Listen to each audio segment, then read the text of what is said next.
Got ready function అనమాట. So mummy వాళ్ళ friend ఫంక్షన్కి వెళ్తున్నాము. This is my love.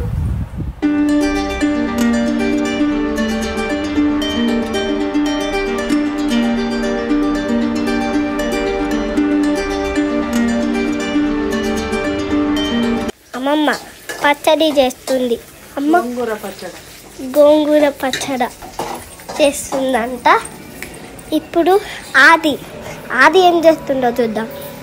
ఆది ఆయన టీవీలో ఆయన ఉన్నాడు. ఇప్పుడు అమ్మ దగ్గరికి వెళ్దాం. ఈ అమ్మ నా బర్త్డేకి లంగా జాకెట్ కుడుతుంది. లంగా జాకెట్ తీస్తున్నా. బాగా వీడియోలు అలవాటైంది రా. అబ్బా నిజంగానా? నిజంగా. కివి లంగా తన బర్త్డే కోసం I'm stitching. This is lehenga kiwi పాపది. ఇంకా జాకెట్ కుట్టలేదు, ఇప్పుడు కుడుతుంది. దిస్ ఇస్ బ్లౌజ్ స్టిచ్ చేస్తుంది. అయిపోయాక చూపిస్తాను. నిజంగా పేరెంట్స్ ఎట్లా బిహేవ్ చేస్తే పిల్లలు అట్లనే బిహేవ్ చేస్తారు అంటారు కదా, సేమ్ వే మాకు ఇవి కూడా తయారయ్యాయి.